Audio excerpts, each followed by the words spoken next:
My name is Shane Caffrey. I am the marketing director for Lee Network Solutions. Most of you on this call should know that by now. And joining me is David Gunther. Hello. David is one of our certified network technicians, and we are both employees of the wonderful Lee Network Solutions. Most of the folks on this call know us, have worked with us in the past, but we are a managed IT provider. We serve the Phoenix and Tucson areas with fully staffed offices there, and we take a focus on security. Obviously, for the folks who have taken some of our trainings in the past, we do this every month. We offer it up for free to any Arizona organization. Very important to us to get the word out.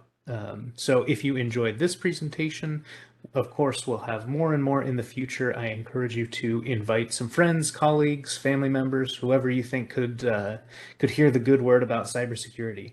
But with that, we are a couple minutes after 11 o'clock, so I think I will jump right into it.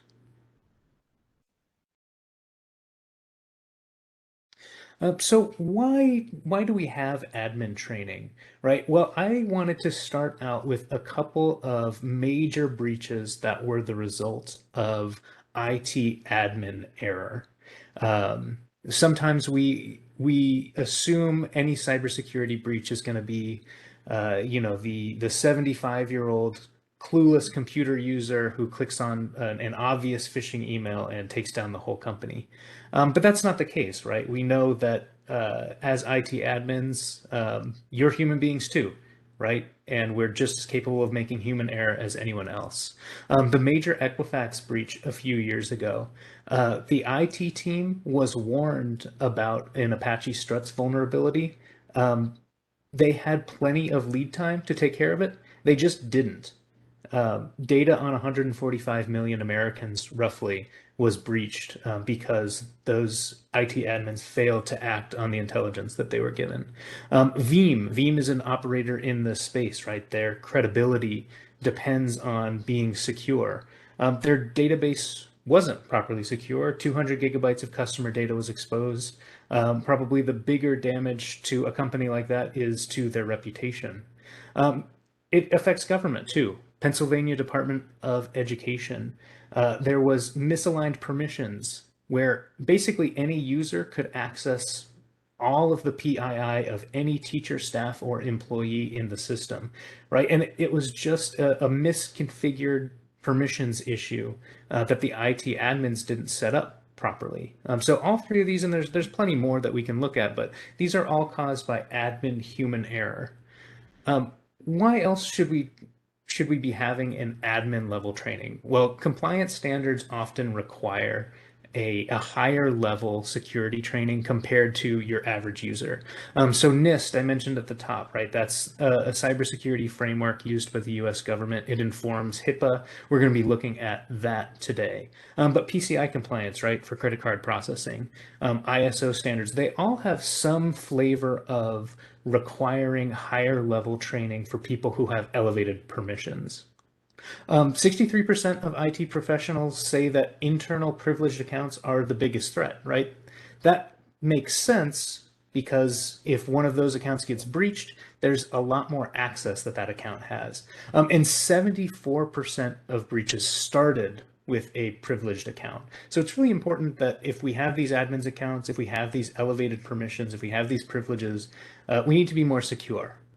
This is all obvious, right? This isn't new information to everyone, but it's important. It bears repeating, and the numbers show why this type of training is important. So today we're going to roughly be following the major categories from the NIST Cybersecurity Framework. What is NIST? NIST is the National Institute of Standards and Technology. It is the government framework, the U.S. government. It informs legal requirements like HIPAA. Basically, HIPAA takes all of its requirements from NIST's recommendations. You can see on the right, that's the full framework. It's really detailed, it's really deep. What's highlighted in red there, that's kind of the stuff we're going to touch on today. This is not meant to be an in-depth, fully understood compliance course on how to get your organization NIST compliant. Rather, our goal is to start you on that journey, help you think a little bit more about, okay, what are my processes? What am I trying to do to improve the cybersecurity in my environment? And what are my responsibilities? What are my legal responsibilities? What are my best practice responsibilities when I have those permissions in my environment? So the very first thing that we're going to be looking at, right, the first part of NIST is identifying and managing risk. That photo there is Tom Cruise scaling a building in one of the Mission Impossible movies. If you don't know, Tom Cruise does his own stunts in all of those movies. So when you see a clip of him climbing up, scaling a building in Abu Dhabi or Dubai or wherever this was, he's really doing that. Now he has a lot of risk mitigating factors, right? He's got a harness that you don't see in the frame. He's got a team of professionals, but uh, it's a good thought experiment from a totally different industry of, is that risk, Tom Cruise, multimillionaire, is putting him in danger to do those own stunts? Is that really worth it? Does that drive ticket sales? I don't know. But these are the kinds of things to think about at a much lower scale or a much less maybe deadly scale for our environments. The first step is doing a risk assessment. So you want to start by identifying current vulnerabilities in your own network, current threats, and the likelihood and magnitude of those threats. And there's several tools to use to do those. For vulnerabilities, you can do a network security assessment, vulnerability testing, penetration testing. Current threats, it's good to stay up to date. Read cybersecurity news, join a cybersecurity organization, sign up for a cybersecurity newsletter. Most of you are already subscribers to the Lee Shanok IT News. That is how you got the invitation to this webinar, but bears repeating, right? We try to send out important cybersecurity alerts through that channel when those come up. And then what about understanding the likelihood and the magnitude of threats? You want to use a risk matrix to do that. That's basically just determining, okay, how likely is this cybersecurity threat going to affect my environment? And what is the consequence of it happening? And then you divert your resources depending on where the more severe risks are and the higher likelihoods. We're not going to be pitching a ton of stuff here, but there will be a few things that we offer that I want to highlight. We have network security assessments available, complimentary network assessments available at leeshanok.com/network security assessment. And of course, I already mentioned the Lee Shanok IT News. If you're not already subscribed, you can sign up for it on the homepage there on our website at the bottom right-hand corner. Okay, so you identified the risks. Now, how do you manage them? Well, NIST suggests developing a risk management strategy. You want to make sure that you're managing security risks to your operations, your assets, the individuals, so the employees and contractors, right, the internal stakeholders, partner organizations, and then it's also important, you are responsible, you are required to manage the privacy risk for any individuals where if you're processing PII, that personally identifiable information. So this is most commonly associated with customer data. If you have sensitive customer data, you are responsible for managing and mitigating the risks for a potential breach to that data. And questions to inform your risk management strategy, right? What is your risk tolerance? Are you the guy on the left jumping out, skydiving, uh, going fast, taking big risks, big rewards? Or are you the little girl on the right holding on to dear life with a life jacket on, scared to jump into the water where she's clearly safe? What type of information, right? We talked about PII. Do you have health information? Do you have financial data? That all is going to inform your risk management strategy. Also, you need to identify who's responsible, right? Are you solely responsible as the IT admin? Do you have a compliance officer who's partially responsible? What about senior business management at your company? Is it shared responsibility?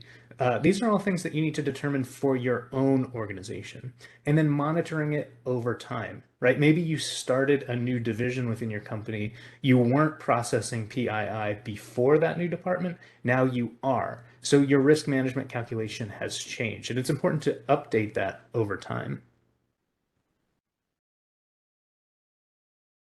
Okay, whoa, hello. Thought we could get away without asking you a question. So if you've been to these before, you know we like to ask you questions. So I am going to open up a poll here that has a multiple choice question. We're going to test how much you're paying attention. Give me just a moment here, and I will pull it up.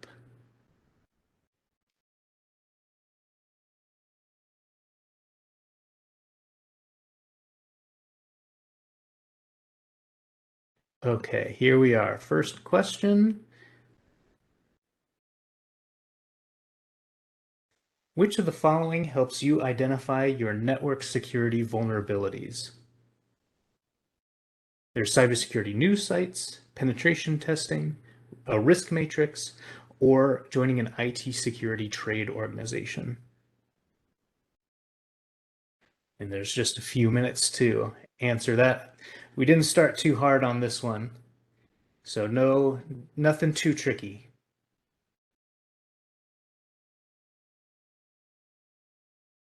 Make sure you submit your answers as well. I see there's a couple of people who have started. Yep, there we go. One more person who's in progress. Okay, I'll give you 10 seconds. There we go. Okay, we got everybody in. Everybody got it right. Of course, it is penetration testing. Um, this is all about identifying vulnerabilities in your network, right? Some of these can educate you about different types of attacks, but understanding your vulnerabilities out of these options, penetration test is going to reveal those for you. Okay, great job. Moving on, I am going to kick it over to David to talk about access control. Alrighty. So yeah, we as IT admins, it's our job to make sure that we handle the levels of access that our users and basically everybody in the organization is set to. Is anybody else hearing an echo? Why is that happening? Let's see. Uh, It might be on my end because I don't hear one, but let me go ahead. all right. Oh, that sounds better. Okay, perfect. I can't hear myself now, which is good. Uh, Nothing like your own voice, slightly delayed in your ears to throw off everything you want to say. Perfect. So, getting into it, yeah. So for identity management and these kind of things, access control, we're going to keep harping on this, but the kind of zero trust model is what we go to generally. You want to identify your users' roles and permissions, and basically ensure. Um, the best way to do things is to have those roles in groups and assign permissions by those groups. You need to determine, yeah, if your user IDs contain PII, do you want to create PPIDs to hide that with one more layer of obscurity right there if you want extra security right there to hide that from the outside. Your devices are all going to have MAC addresses and IP addresses. How well are you going to manage and hide those from the outside world as well to make sure that whatever communicates with the outside is just a single public IP for your business, and the rest of that is obscured. Things like geolocations, resources accessed. A lot of this is basically just managing the things that you're doing from inside your organization. How well are those obscured from the outside? And of course, that comes with your risk management, determining how well those need to be obscured. If you're handling a small business, of course, with less security, that may not be as necessary to hide those from the outside. All right. But yeah, so we basically just want to make sure things are as risk-free as possible. So authentication, let's talk about passwords. I love passwords. We're all hoping that they go away sometime in the future, but they're here to stay for now. So here's the password best practices as defined by NIST, and I happen to think that minimum 8 characters is a bit out of date. Um, right now, we're looking at more 10 or 12 based on what modern computers are able to crack pretty quickly. 8 characters just may not be enough in 2022. That is the minimum, of course, but we recommend perhaps setting your goalpost a little bit past that and doing a larger minimum.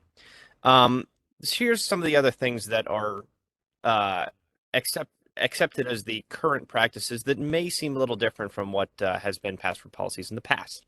Length is more important than complexity.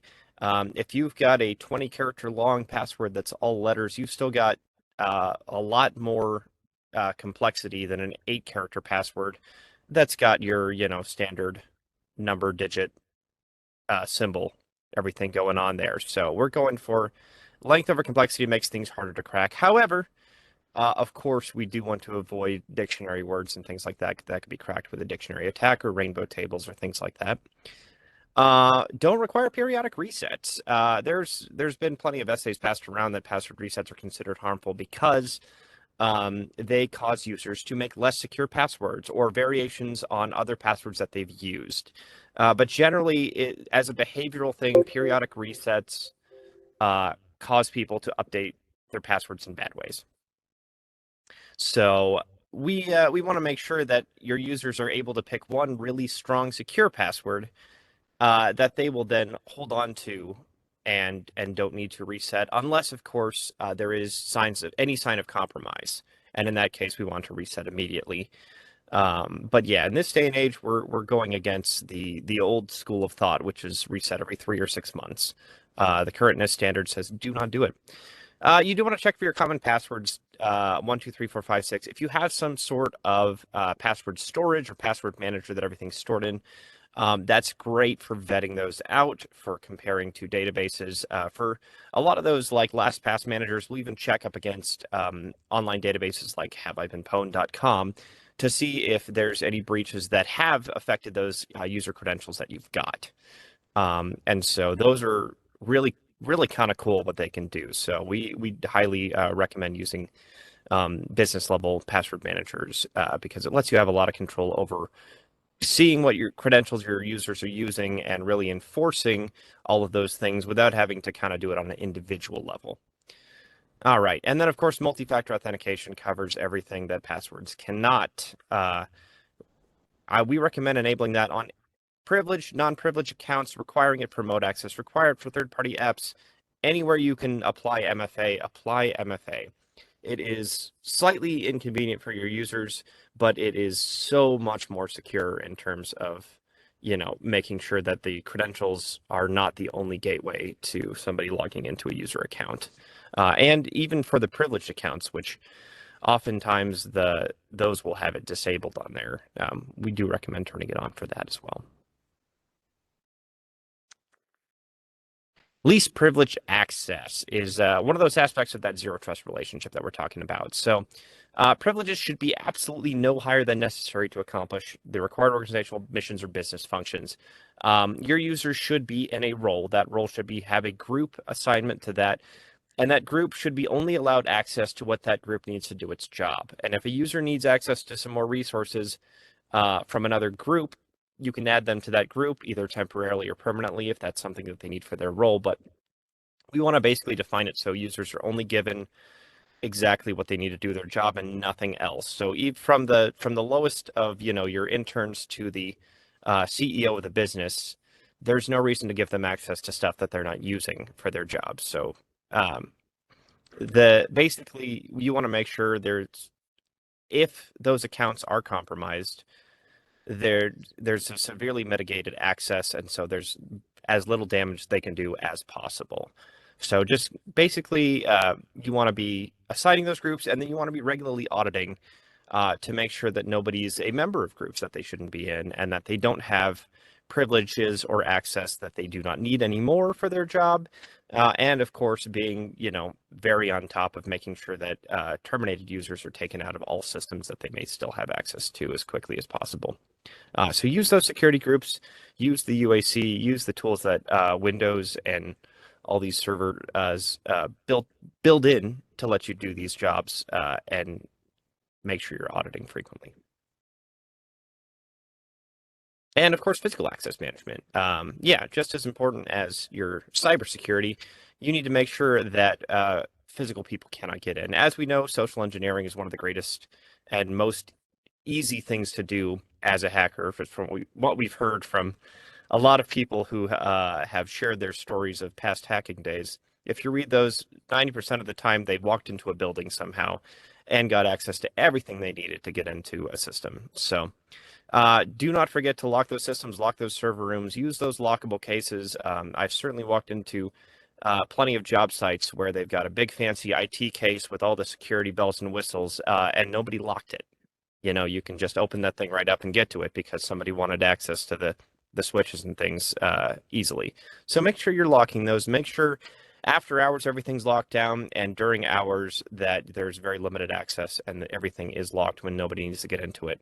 Um, your facility checks, of course, your ID badges requiring check-in. If you're a large enough business to where not all of your employees know each other, it's definitely worth looking into those sorts of things. And also training your employees to question people who are there and they don't know.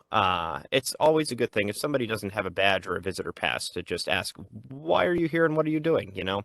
These are good things to do. It is a little bit uh, a hard thing socially to do, but it's a great thing for security to ask your employees to just vet that and be part of the security process. And then, of course, surveillance for your video cameras, your guards. That is all based on your personal risk management and audit assessment of what you need to ensure your physical locations are secured.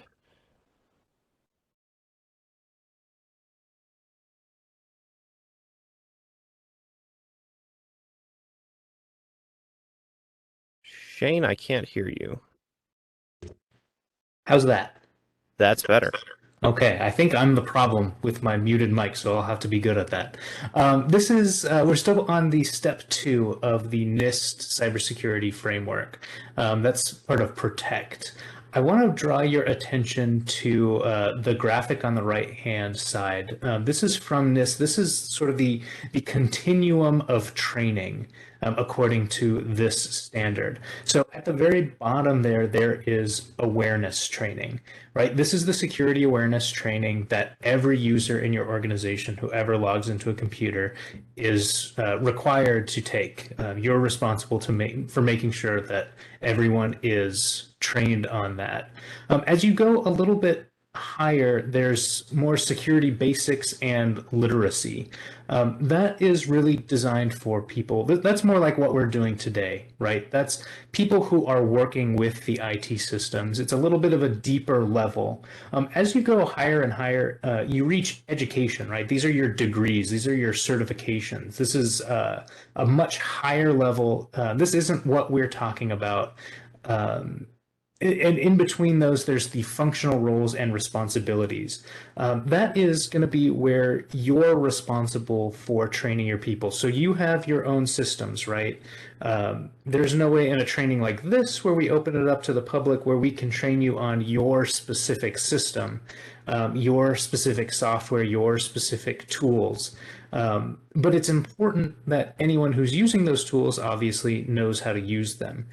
So they build on top of each other. So we're focused on the awareness and that training level. And hopefully this is acting as a springboard to get you to thinking about more of those higher level training functions.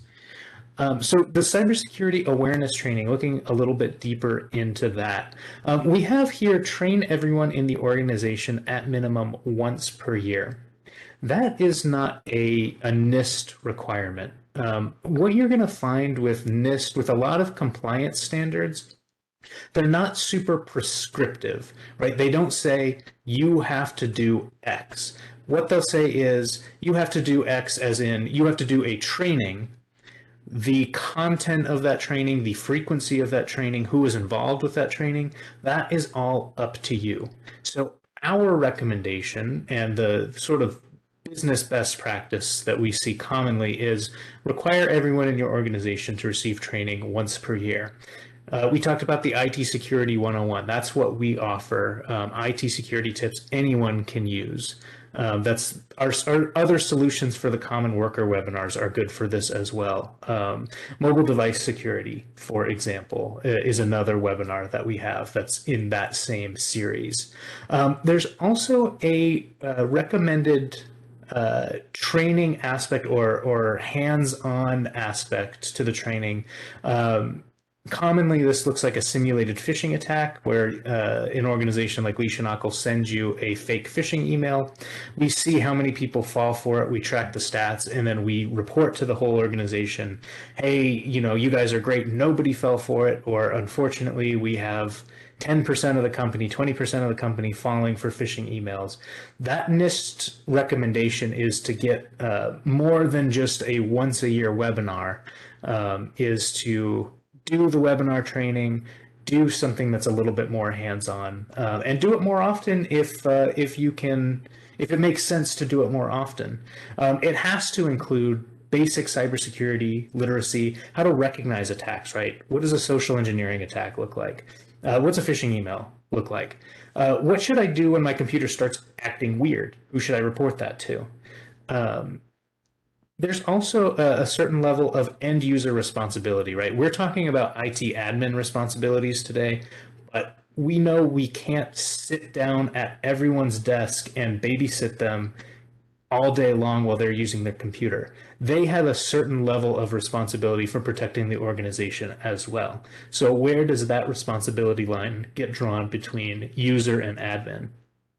And then the only thing that we can't teach you in our training is your company specific policies. So if you have a specific cybersecurity policy that only affects the employees of your organization, that's not something that we can teach you. Obviously, that would be your responsibility to train. We can also do custom trainings, right? We can do in-person trainings. We can do virtual trainings. That leeshanok.com/contact, you can reach out to us there and we can put something together that meets your needs a little bit more specifically than these general trainings. And then the other side of the coin, the privileged user training, a little bit more along the lines of what we're doing today. Everybody on this call needs to understand what their roles and responsibilities are. And it's not just IT admins, right? Anybody with those elevated permissions, a lot of times there's senior leadership in business who need a certain level of additional training. But it's going to look different compared to the way you talk to senior management is going to be different than the way you talk to IT leadership. There's different security risks involved with each role. You know, maybe your IT admin, you have access to the server, but your CFO doesn't need access to the technical side, but they have access to financial documents that IT doesn't need access to. So the NIST to do is fairly straightforward, which is nice. That's not always the case. But you need to identify what privileged users need to be trained on. Do they process PII? Well, they need training on how to protect PII. What are the risks associated with elevated privileges? What rights and restrictions do these elevated users have? Is there an approval process that you have, right? Can you go in tomorrow, buy a server off the shelf and install it in your environment with no oversight? Or is there an approval process? Do you have to log out of privileged accounts before accessing personal accounts? This is really big for the Department of Defense, actually. Their training focuses a lot on this. I think they must have had a breach with how much they focus on. Essentially, they have a person with super high level permissions. They were working, they didn't log out of their professional account, their work account. They went and checked their personal email. They clicked on a phishing email, and their system got infected. So they needed to. The policy was for them to log out of the elevated permission account before accessing anything personal. They didn't do it. They suffered a breach. So they really hammered that home. And another big one, right? We often overlook this. What are the consequences for failing to comply? You know, is if you catch somebody doing something they're not supposed to, is there one written warning? Is there two written warnings? Eventually, those need to those need to have some bite. Those consequences need to be sufficient. David was telling me a funny story yesterday. I'll let you tell it, David. Which one was I telling you about that? Yeah, you were telling me about the company where they kept failing their Oh cybersecurity phishing yes, test. that's right. Yes, the consequences for that. Yeah, yeah. There was a company I knew of where they were sending out phishing tests, and the consequences, of course, were if you click on the fake phishing email that they sent you, were that you had to take a mandatory cybersecurity training for half an hour. And I thought that was a fantastic consequence. And then they did 3 more rounds of the test, and there were a couple employees that had failed all 4 rounds of this and had clicked the phishing email 4 times and had taken the cybersecurity training 4 times. And at some point, there needs to be uh, escalated consequences for repeat failures to these kinds of things. So, yeah, it's not enough just to, say that you failed. There's got to be some sort of corrective action taken if this is a pattern kind of thing, because that makes you a liability and a risk as an employee.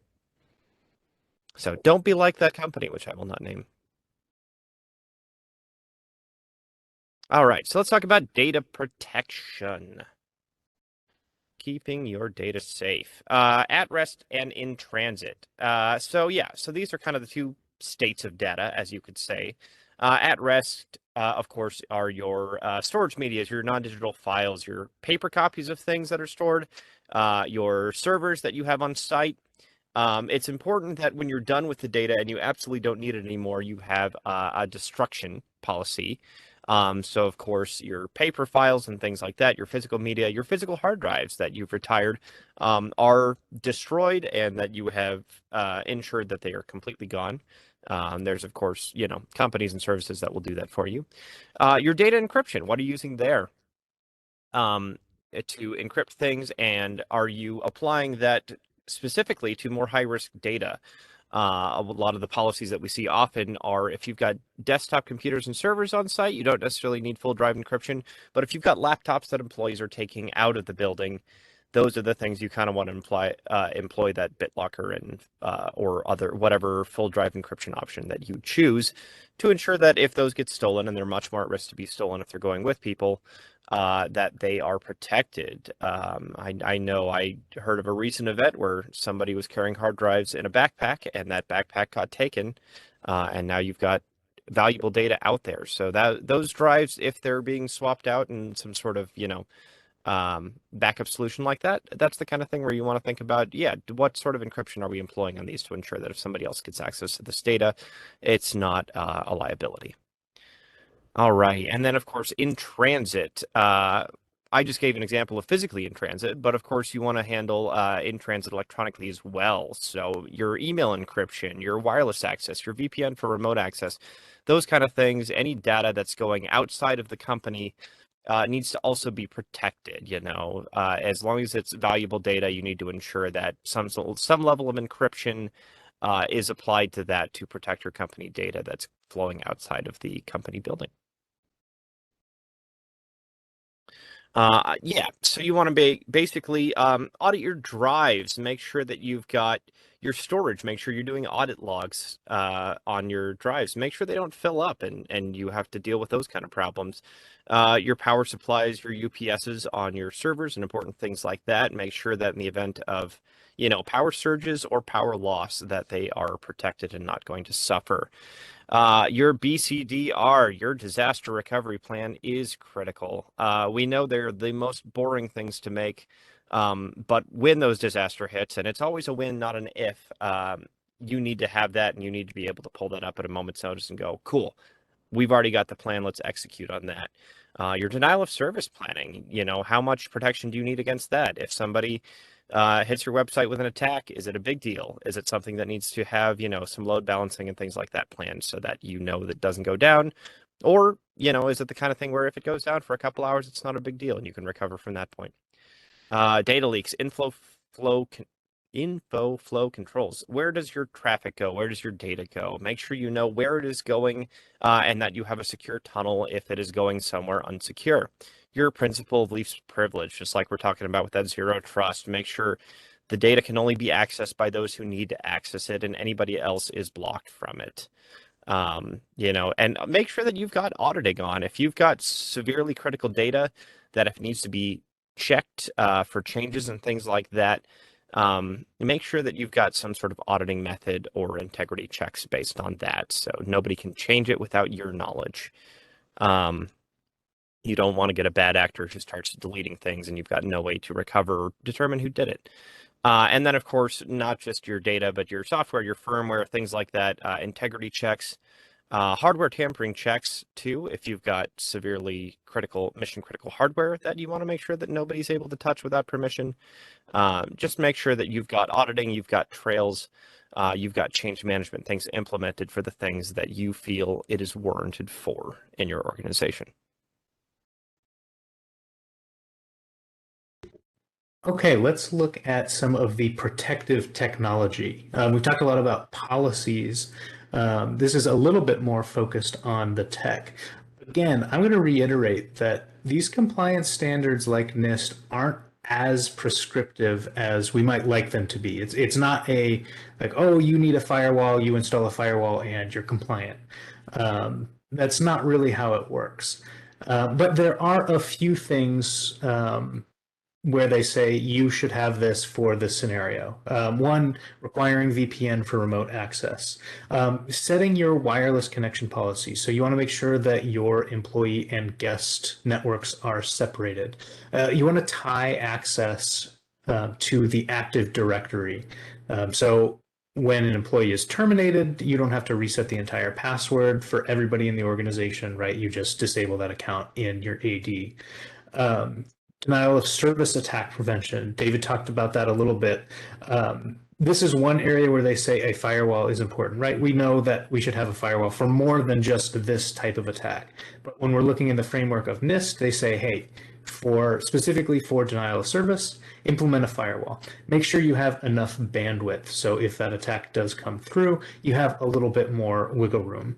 Timing out inactive sessions, right? We don't need people to walk away from their desk at the end of the day and stay logged in all the way through to the morning, right? If 15 minutes, if they're not doing anything, we can log them out. Again, there's no prescriptive, this time frame is the time frame that you need to time them out. This is all about getting you to think about, okay, I need to time them out at some point. What is the level that is acceptable for my organization? Resiliency, right? David just talked about this. You're responsible for developing some sort of backup BCDR strategies. You need to decide, okay, how frequently do I back up? What is my acceptable level of downtime? And that can be a financial decision as well as a security decision. On-site and off-site resources. Do I have a cloud backup in case things go south at my physical location? Other things like a fail-safe load balancing David talked about, hot swap. Do you have a hot swap procedure in place if you need to keep everything live but change out some of the hardware? Those procedures can be a little bit trickier. Often it's just easier to take it down, replace it, fire it back up. But maybe downtime won't allow that for your specific organization. Again, it's all about creating policies for you. And then identifying your dependencies on third party. That's part of the risk management portion of it too, right? Is where am I reliant? What technology do I have that's managed by a third party who say they go out of business tomorrow? Am I ready for that? These are things that you need to be thinking about when you're thinking about your broader cybersecurity policies. Some more protective technology, right? Audit logs. Seems like everything can produce an audit log, right? We like having a paper trail. They're not pretty to look at. They're not always fun to read, but they're important, and you need to have some sort of audit log policy. The audit log needs to do the bare minimum of identifying what, when, where, the source of the event, the outcome of the event. And then it's important not to just get those audit logs and then they're just churning and then you only take a look at them when something goes horribly wrong. There needs to be some sort of regular review, some sort of spot check. That frequency is determined by you and your organization. A removable media policy. Who's allowed to use removable media? We know thumb drives are a big attack vector. Should regular users be forbidden from using a USB drive? If you have removable media where, like David was saying, do you just throw it in a backpack and send it off to the airport? Or are you marking it? Are you storing it more securely? Are you transporting it more securely? And then there's the principle of least functionality, right? We talked about the principle of least privilege. This is least functionality. This is the sort of hardware component of that same principle. A lot of the tools we get, the software, the hardware, there's a lot of features that can come with it. The NIST recommendation is only use the necessary features. Disable features that you don't need, that you don't use whenever possible. This can also look like disabling unused ports, disabling unused protocols, unused software, and you can install technology that monitors that unauthorized use. So it's making sure, just like we want to make sure that people only have access to what is needed to accomplish their job, to accomplish their mission, we want to make sure that the technology isn't overbearing. So if it gets compromised, we want to make sure that it can't do more damage than we were really anticipating because it has more features than you really need to accomplish the task.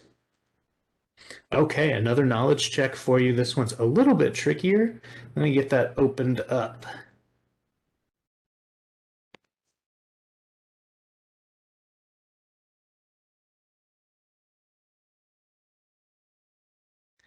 Okay, that should be open now. Which of the following is the best example of the principle of least privilege? Elevating permissions based on identity rather than function, granting the CEO of your company the most permissions because they oversee all departments, granting permanent server admin credentials to your COO so they can perform a monthly performance check, and removing local admin permissions from a user's PC because they only use email and Excel for their job.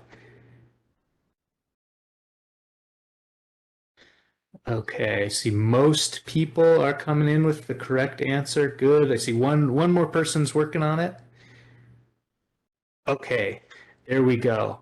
So almost everybody got this right. Oh, one more person's working on it. I'll give you just a few seconds to get that in.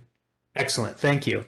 Um, so almost everybody got this right. The correct answer is D, removing local admin permissions from a user's PC because they only use email and Excel for their job. So they wouldn't need admin permissions on their PC if they're only using a couple of pieces of software. They could access that online. A couple of people said granting permanent server admin credentials to your COO so they can perform a monthly performance check. This one, I made this a little bit tricky on purpose. So why would it not be this one? Well, part of the principle of least permission is making sure that they only get the access that they need. The other side of the coin, and maybe we should have done a better job when we were teaching this to you, but the other side of the coin is not giving them permission for longer than they need. So if your COO only does one spot check a month, let's say they do the second Wednesday of every month, they just check in, make sure everything's working okay. Their account, that user doesn't need permission to access that server for the rest of the month, right? The other thousands of hours of the month don't need to be accessed by that server doesn't need to be accessed by the COO. So that's why that's important. The other ones, nobody got this wrong. Granting the CEO of your company the most permissions. Obviously, that does not coincide with the principle of least privilege. But that can also be a conversation that's hard to have, right? The CEO says, "Well, hey, this is my company. I need everything," when in truth, maybe they don't. There's a lot of IT hyper technical things that they shouldn't be monkeying around with if they don't have that background, if they don't have that understanding, and if they don't need to. And then elevating permissions based on identity rather than function. It's the opposite is true. We want to be elevating permissions based on the function, based on the job requirements, not on who they are. So great job. Almost everybody got that right.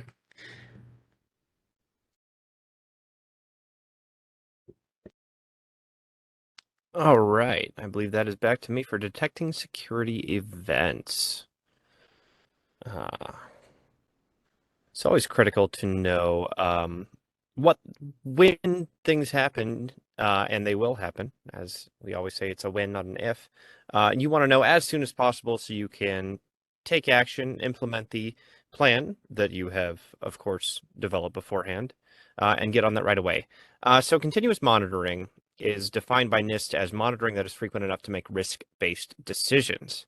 As we keep kind of harping on, NIST doesn't really give you time periods. that everything needs to be done by. NIST says it's your job as the IT admin, as the one managing risk, to look at your organization's needs, in particular data and the critical levels of protection that it needs, and define your own sort of timeframes for these things. So in practice, yeah, you've got your collection of automated tools that generate event alerts when unusual activity is detected. But you, in the end, are ultimately responsible for defining the continuous monitoring and for implementing whatever monitoring that needs to be done manually. So there are going to be a lot of automated tools that you can use to make these easier, but there are going to be things that will require human touch. Not everything can be handled by computers at this point, unfortunately, but also fortunately, because the robots, when they try to take over, will still be able to keep our jobs. So basically, yeah, you need to define what level of monitoring is appropriate for your data and for your systems, and of course that can be done on a system by system basis. Um, so that you know what tools to use and you know what things to check. So have a plan that has time periods defined and make sure that you're checking according to that plan. All right. In a secure environment, here's everything you need to monitor: your networks, your physical environment, your personal activity, your external service provider activity, unauthorized access, vulnerabilities. This is a lot, obviously. As networks have grown more complicated and as these systems have grown more complicated, there are more things that need to be checked and vetted. And that can let you divide those responsibilities among your tools. So yeah, how do we get that done? So there's a lot of tools and options available. Here's kind of the ones that we use in most of our clients there. So our intrusion detection system and intrusion prevention systems, and your next gen firewalls. The Cisco Meraki line is fantastic at that. There are of course other good options available too if you shop around. But we recommend having a next gen firewall that has kind of those detection systems built in so that you don't have to constantly be monitoring that stuff yourself. Your endpoint monitoring, your EDR and XDR, of course, we do recommend Trend Micro. We have pushed that in our other webinars just because that's what we use and that's what we like. But you're, of course, free to shop for your own option. But we recommend that as well, the XDR technology ability to kind of do that sort of network level checking and look at everything in your network and keep tabs on not just the endpoints in your computers and devices, but the whole network as a whole, and keep an eye on that health is fantastic at helping you not have to spend your entire job just checking up on this stuff.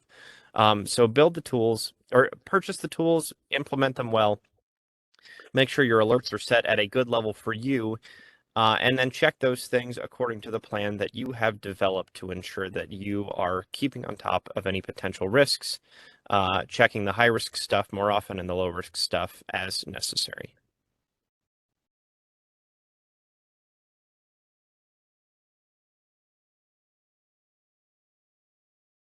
And another knowledge check that I'm sure Shane is loading up right now.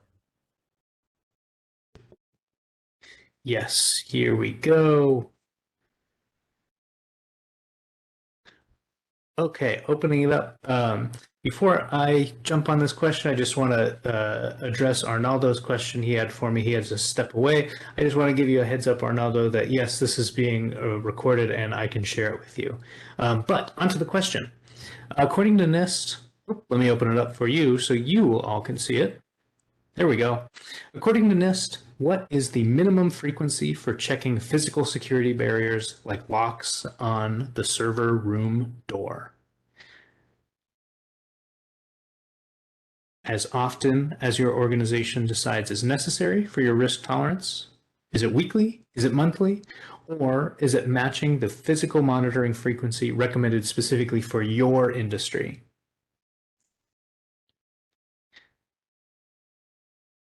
Okay, good. Yep, I'm seeing a good amount of answers. Okay, just a couple of folks are still doing it.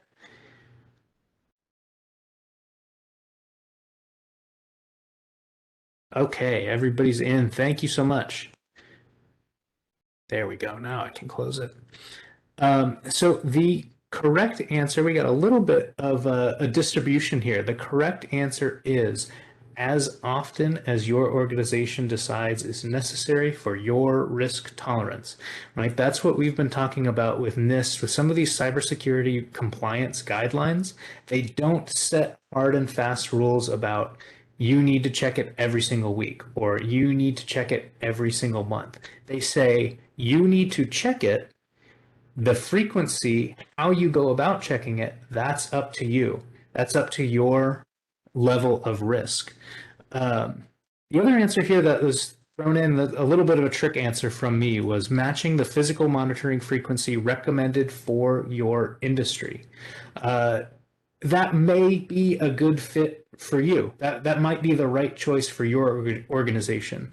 But according to NIST, right, the NIST recommendations are you need to set your own policy that matches the appropriate level of risk tolerance for your organization.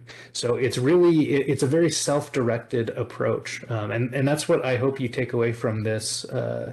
One thing I hope you take away from this training is thinking a little bit more about establishing a policy for yourself for all of these different controls that we're looking at today. Okay, so moving on. Oh, hello. Analyzing security events. So we are on to step 4. We were previously on step 3, which was detect. Okay, we found something. Now, how do we respond? Well, we're going to start by analyzing the security incident. The recommendation is to create some sort of process for the vulnerabilities reported from your detection sources. So you may have a lot of your internal tools creating security alerts. You may get an external alert, right? Equifax, I mentioned at the top of this training, they were told from an external source, hey, this is a vulnerability. They didn't do anything with that external alert and they got breached. So the important thing is making sure you have a policy, you have a process for analyzing those. You got to make sure that you are investigating all of the alerts. There are a lot of false positives. There are a lot of not extremely sensitive alerts that are generated from these. Calibrating your IPS or your XDR solution can be a bit of a process, but a lot of those will score the potential severity of the incident that was discovered. Determine the impact. What NIST recommends is categorizing it. So this is an example here, categorizing it into false alert, a mild breach, a moderate breach, and a severe breach. And then what you do with each of those levels, you determine in your incident response plan. What do I do when it's a false alert? What do I do when it's a severe security breach? And what do I do when it's somewhere in the middle? That's really the type of thinking that you should be having to elevate the security at your organization.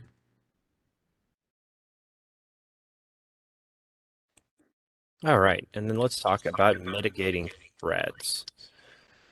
So once you have done your analysis that you have a process for, you want to develop your incident response and incident handling plan also before an event occurs.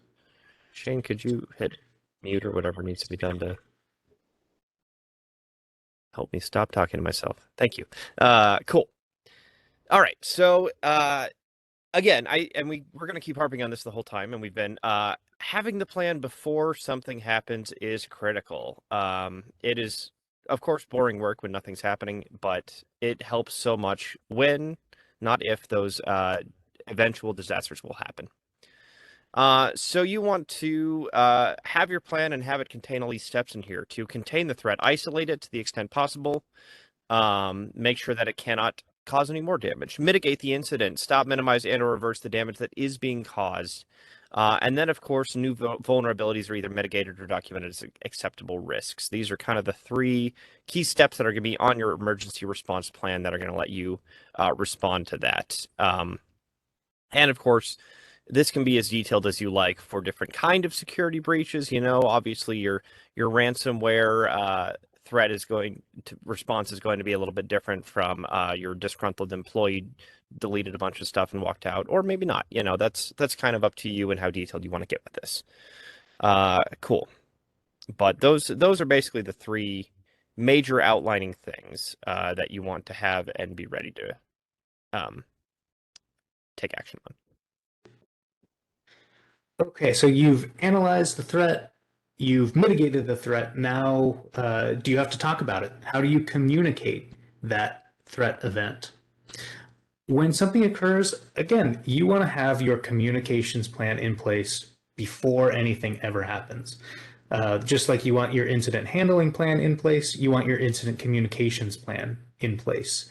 NIST has a few guidelines of trying to identify who you need to talk to. So you need to identify the stakeholders, right? Who is affected? Is it employees, customers? Do you need to let law enforcement know? Do you need to let certain regulators know? Are you bound by law to alert them? Everybody involved in the response should know their roles and the order of operations. So they should have the playbook, just like you have the playbook of here's what to do when something happens, and here's how we communicate it. Reporting, information sharing, all of that is done according to your incident response plan. So that incident communications plan can either be embedded within the response plan or a separate document. The key is make sure you know what you're going to do before you do it, before anything bad happens, before you have to do it. Because responding when you're prepared is a lot less panicky than responding when you're acting on the fly.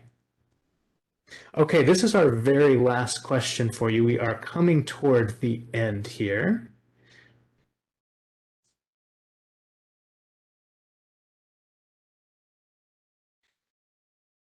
Okay, here we go.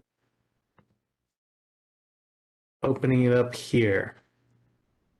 Which of the following is not an IT admin's, little typo there, an IT admin's responsibility when dealing with cybersecurity events? Again, what is not a responsibility? Investigating all the alerts, containing active threats by isolating them as much as possible, developing an incident response plan prior to the next incident, or reporting all cybersecurity events to government authorities.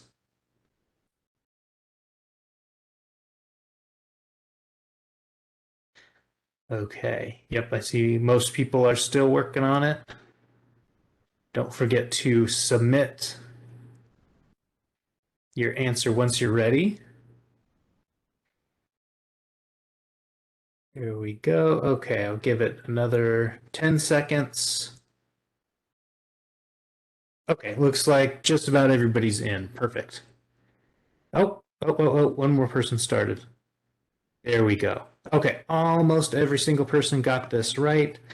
The answer is reporting all cybersecurity events to government authorities. Uh, could potentially be a requirement, right? Depending on what the event was and what your legal requirements are. But the key here really is you have to report all cybersecurity events. That's not the case. If you have one employee who clicked on a phishing email and that's as far as that cybersecurity incident went, nobody's data got breached, nothing bad happened afterwards, you don't need to report that to a governmental authority unless you are under some very strict requirements. You are top secret CIA or you have some extremely highly elevated security clearances. There was a little bit of confusion here with developing an incident response plan prior to the next cybersecurity incident. Um, that is your responsibility, or at the very least, as an IT admin, you should have some say or some contribution to that. Um, you may be able to make the case of, oh no, that's my business manager's responsibility, or that's our compliance officer's responsibility for developing that. But in a cybersecurity in a secure environment, the IT admin will have a say in developing that incident response plan. Okay, that's the last question. We just have a little bit more information for you, and David will talk about recovery. Alrighty. So yeah, after the event is done, you've contained it, you mitigated what is left to do. And that is, of course, the key thing is recovery. So Surprisingly so. We're going to say develop a recovery plan before the event occurs. I know, throwing curveballs at you now. Yeah, like everything else, have your plan before it happens. So, uh, you want to kind of distinguish between recovery and reconstitution. So your recovery is just the critical functions of our business. How do we get those back online as quickly and securely as possible? And then reconstitution, of course, is once those are back online, now we can rebuild everything back to the state that it was before the incident. Hopefully, maybe with a bit more security controls or patch vulnerabilities now to ensure that it is uh, almost exactly the same as before, but in a more secure state. So in that document, you're going to want to establish your acceptable recovery times. You know, what is okay? Um, what is an okay time period for things to be down if there's an event. And then, of course, your acceptable reconstitution times. After I've got everything back up and running, how long does it take? Can I take before I need to get back up to completely our sort of status quo? And then protecting your recovery and reconstitution systems. Your backups are no good if the ransomware that just encrypted all of your server files also encrypted your backups. So ensure that those have some level of separation or protection on them so that whatever disasters may occur in your business, those do not affect your backups and recovery systems. Yeah, figure out how you're going to identify things. What will it take to bring them back online? And then execute it, of course. And then you do want to adapt that. What changes should be made to prevent future breaches? As we've found out in the industry, having a breach paints a target on you. Unfortunately, the hackers do talk. And if somebody is targeted and successfully breached, other bad actors will find out. And they will come after you too. You know, they'll go, well, this guy got in and stole a bunch of data. Maybe I'm going to wait 6 months or a year and then see if I can pop in and steal whatever new data there is through that same hole or through something else similar. So make sure that when an event happens that shows that there's a gap in the defenses, those defenses are raised up extra strong afterwards because there will most likely be a follow-up incident. It's a little bit less concerning if, you know, there's a internal bad actor or something like that that happens. But if it's external, just know that they do communicate, and you want to be sure that you patch not just the hole, but take an extra good careful look at any other potential holes in your security that may be there. And maybe if you find a better and more efficient way to recover or take care of things after the fact, build that into your plan. You know, these are all, of course, we say audit your systems, audit your plans. Set a time period based on your risk management plan about how often you need to take a look at your recovery plan, take a look at your incident response plans, take a look at all of those things, and make sure they are up to date with the your current technical information and requirements, and also the latest security best practices.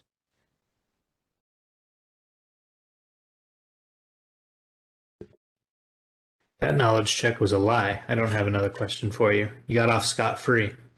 So, wrapping it up, tying it all together, we threw a lot at you. But what are you responsible for?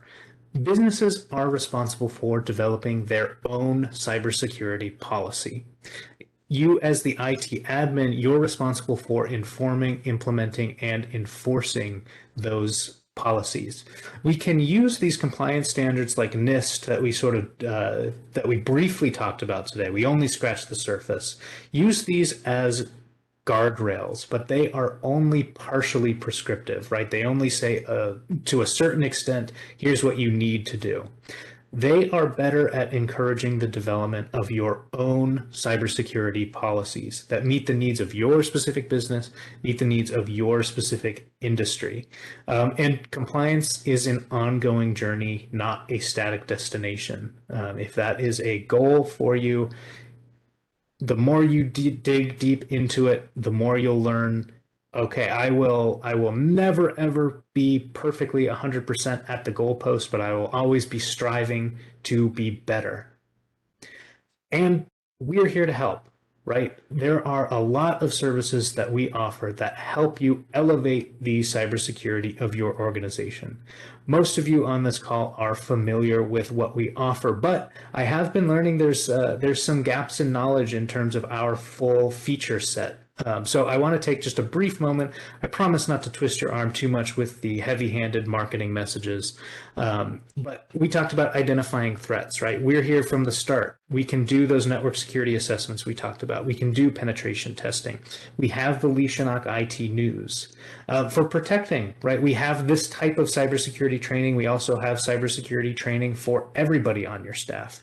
Security tech, right? No surprise there that we offer a lot of technological solutions. Just to name a few, we have next-gen firewalls, multi-factor authentication. One newer feature to our full offering is security cameras. We've partnered with a technically savvy security camera solution that is actively monitored by guards. Security monitoring, right? There's human monitoring. We talked about IDS, IPS solutions. We talked about EDR, XDR. Some of you were on our XDR webinar, learned all about how that works. Recovery, right? We'll help you with your backup plans. We'll help you with your BCDR strategy. We'll help you remediate threats, right? We'll help take care of those. There's a ton of stuff that we do, too much to talk about in here, and you don't want to sit here for the next 5 hours to hear me sell you how great Leeshanok is. But if there is anything that we talked about today where you say, I would like some help with that, visit leeshanok.com/contact, fill out that quick form right there. Happy to offer a free consultation for you all. That is basically all we have. As always, everyone who completed this training will receive a certificate of completion. Look for that in your email from me. And are there any questions? I would like to open it up to the floor. Feel free to unmute yourself, or if you prefer to send those questions in the chat.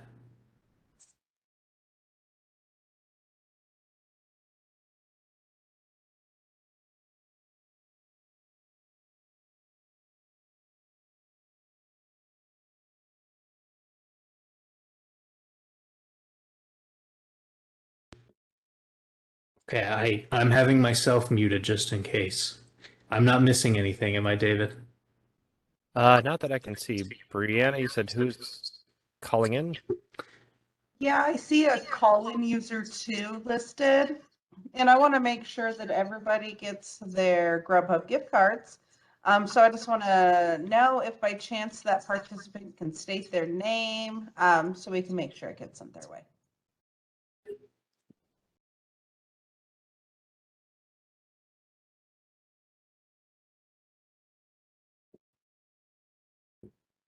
Just a phantom phone call decided to come in. It's okay. Yeah, if it's one of the users that's in here already, then that's cool. If not, ping Brianna or any of us. I just want to mention Shane and David, excellent material, good information you guys presented. Hope everybody enjoyed it, and I really enjoyed it. Thank you. Thanks, Eric. Yeah, and of course, we say this at the end of every webinar. If there's something that you think of later, something you don't want to ask in front of the group, that events@leeshanok.com is the best email to get a hold of us. We'll answer that. Sal, thank you so much for joining. I saw your